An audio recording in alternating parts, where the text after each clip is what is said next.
This is part 2 of my conversation with Tony, recorded live at Banded Brewing in Biddeford, Maine, back in February of 2023. Yeah, there are, like you said, there are certain things you're looking forward to see every weekend when they have it. And I know there was no show last night. It's next week. It's oh man, yeah, you're disappointed. And they'll have anybody as a host now. I think they're gonna have Travis Kelce of the Kansas City Chiefs be a host. Yeah. Which and it's okay, that'll be interesting to see how that goes. And and getting back to your point earlier about not watering down certain characters, I thought one of my favorite characters ever was. I'm drawing a blank on the cast member, Bobby Moynihan, maybe, and sounds kind of he familiar, did a character on Weekend Update called Drunk Uncle. Do you remember that? He'd come on and he'd be like, the uncle that's drunk all the time, and it was hilarious. And he would just do this, but he didn't do it very often. So you'd be like, oh, okay, and all of a sudden Drunk Uncle, and you'd be excited, instead of every single week, Yeah. And I think that was very, very, whether he did that on purpose or not, right, or I don't want to do this again, but it was just one of those, it's, you think about certain characters or skits over the years in Saturday Night Live, and to me, that's one of my favorite characters, and he was only on the show for a few years, I think, but he did some really good stuff, and, so it's, it's, to me, it was part of my growing up. It's part of my history, and then I'm still, 2 more years, 50 years, they're in season 48, it just blows me away. They definitely have some kind of apparatus behind the scenes to make those kinds of decisions and say, all right, we did that character this night, all right, let's, Right. And I think we were saying before, the weaker point of, that early 2000s era, they were competing with a lot of emerging, stuff back then. Yeah. And so I think that's why they probably felt the need to recycle their skits over and over again. Sure. Just to, but in the late 80s, early 90s, cable was still kind of new. That's where I caught up with a lot of episodes at Comedy Central. I'd come home from school, and they would have on at 3 o'clock in the afternoon, 4 o'clock in the afternoon, SNL reruns. Yeah. And I would always be kind of bummed out when it was the Dan Aykroyd, early season stuff. And get excited when I saw Dana Carvey on the cast. I'm like, okay, it's gonna be good because Dana Carvey, Phil Hartman, Adam Sandler, they're gonna be on this one. And by the time you get to the 2000s and definitely later on, there's so much that they're competing with. Now I think they've gone back to their roots and been like, okay, we know that there's a lot more you can watch on a Saturday night than this show, so we're not gonna overplay anything. We're just gonna keep it to what we're good at, and then. And feed it into YouTube. I watch a lot. I catch up usually on the highlights of the previous night. Right. The next couple of days, my wife and I tend to watch a YouTube video a couple before bed. Yeah. And we watch. We'll watch all right, what they do with this topical issue. On SNL the other night. And we'll have a quick afterwards. That was all right. Or that was pretty good. I like that. Yeah. Well, it's funny you say that because I think the same way. If something happens in the real world, quotation marks around that, and sometimes I think, oh man, I wonder how Saturday Night Live is going to use this, or those writers must be licking their chops right now, with whatever's going. They did a thing a couple weeks ago about the balloon, the big balloon that they shot down, and one of the cast members was supposed to be the balloon, and it was I can't remember the cast member's name, but he's Korean. And so the character interviewing him said, it was like the Chinese balloon. He goes, well, at home, I'm just a balloon. So they did this whole thing about the balloon being an actual person, and it was just hilarious. And so I remember thinking when that came out, I'm like, I wonder how they're going to do this. Yeah. And they did. They didn't disappoint. So they really, I think they just pay attention to everything and go, we can make this really funny. And that's and the fact that we are thinking that way too about them definitely underscores the idea that SNL created that way of thinking of all right, here it is in the news, we have less than a week to get it, but we're going to make it, and everybody's going to be happy for it. So and that's got to be challenging. Can you think about how skilled those writers are, just on a dime, and they could be in the middle of the week and something happens and go, we got to use this. Right. They Like, might for get instance- frustrated sometimes if like a Friday afternoon something to like, wow. And I guess that's where Weekend Update comes in because Yeah. they can probably, they don't need costumes, they don't need a set, they can just put an image up and have a funny joke about it. Yeah. And that's probably why they're still the strongest part of the show. Because, and I think that has a lot to do with Che and Jost. I mean, right now, at least right now, they just play off each other so well. And I think, also to be blunt is, Jost being very American apple pie white guy, and then Che, is African American, and they bounce and they give each other crap freely and openly. And then what I love is the last episode of every season with them. I don't know if you've seen this, is they will, when they do Weekend Update, at the end of that session, each one has written jokes for the other one, and that's the first time they see it when it comes up on the teleprompter. And so, of course, Che always makes Jost read something that makes him sound like racist. Yeah. And then Jost will kind of flip it, and it's just and they're very comfortable in their own skin. Yeah.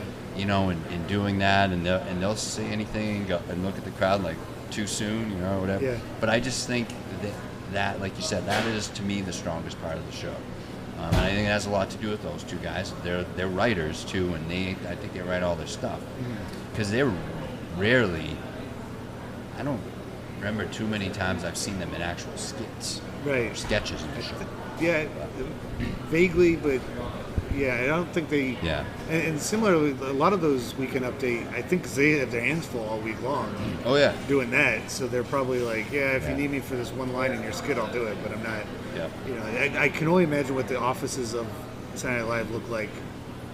They probably have so much fun. Late nights. Yeah, they are there all night and, long having to do this stuff, and it's. But it's like I said, it's more like an end of the week funny meeting. For the country, it's not. Yeah. It's not quite like a TV show the same way that everything else is. It's like, and South Park is kind of siphoned off of that a little bit because they can throw an episode together really quick, so they can stay pretty topical too. But SNL is still the king of. All right, we can do this. We can do it in 5 days, 3 days, whatever. But there's been tons of sketch comedy shows over the years. Living Color. Yeah. Chappelle Show was one that was. I love that show. I've always loved him. And anytime he's ever hosted Saturday Night Live, it's been it's just, gold. You can't miss the opening monologue. But no one's ever really kind of captured. Of course, Saturday Night Live's had their ups and downs over the years as far as popularity. I remember reading articles. I can't remember what era it was. Like, Saturday Night Live's dead and nobody watches it anymore. It's not funny. And boom. And they just have this resurgence, and maybe that has a lot to do with Lorne Michaels. But do you think it's ever going to go away? Do you think it's? Well, I don't know. That's hard to say. It's like we're coming up on 50 years, and so 2025 it'll be 50 years. Yeah. I'd like to think that it just kind of keeps going because it's one of those shows that, they just keep invigorating the cast. Okay, we got these new people. People get really. Think about the huge stars. So many alum that were Saturday Night Live cast members, and you would think someday, but I hope not because they just stay topical. They're always doing stuff about what's going on now, and then they'll do some other things too. But I don't know what happens when Lorne Michaels is gone. I don't know because he's been there forever. It's been his. So maybe that has that might be the thing is when Lorne Michaels is gone, does Saturday Night Live survive? Right. I wonder if they have plans for that. After 50, are they gonna? Because I think about other shows like he was also, the architect of Kids in the Hall, and they didn't last nearly because it was only like 5 guys, so they couldn't really. I remember that vaguely. I'm like crushing you. Yeah, crushing your head. And they brought them back on HBO last year. Yeah. And some people were saying it was great, but I watched a few clips. I'm like, they're trying too hard because comedy's changed a lot since they were on. Like, they were edgy back in the Right. 90s, but comedy's gotten a lot edgier since then. And so the clip that I saw, there was a lot of swearing, there was a lot of, over the top, like, really graphic length. I'm like, this isn't the Kids in the Hall I remember. Yeah, I remember yeah. you guys pushing the boundaries, but then always kind of bringing it back. And now they were just like trying really hard to be, and same thing happened to Beavis and Butthead.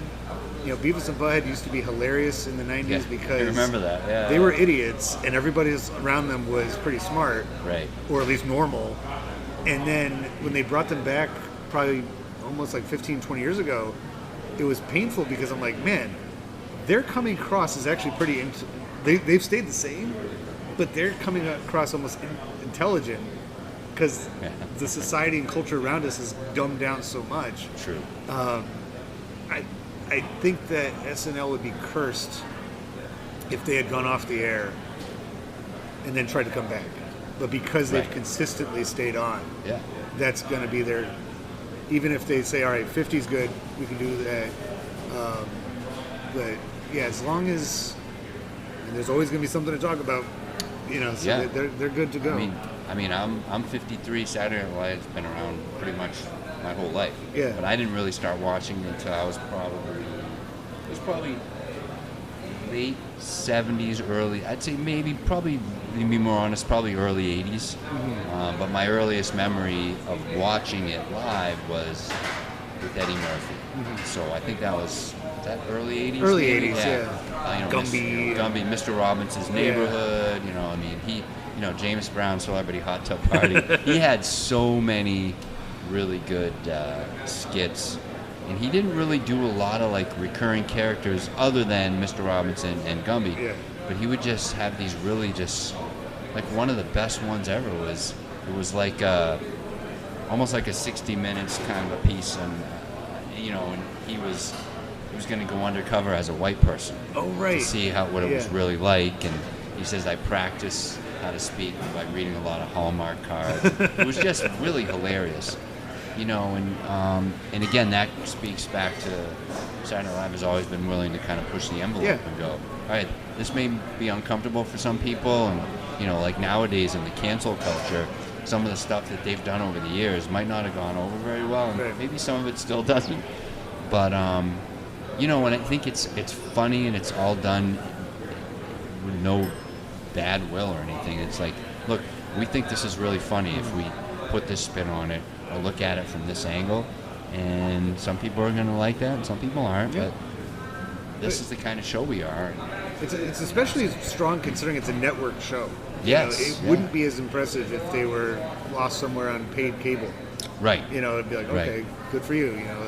Mr. Show with Bob and Dave, was a sketch comedy show with David Cross and Bob Odenkirk. Mm-hmm. And it had language in it. It had, uncomfortable topics and stuff. But I'm like, you're on HBO, so it's really not, it's a funny show, but it's not as like, whoa, they just, it's like, what? Yeah. Midnight on Saturday on NBC. They've definitely earned that. They've carved their niche in such a way that they can do it. And we are all like, kind of like, okay, all right, it's part of us.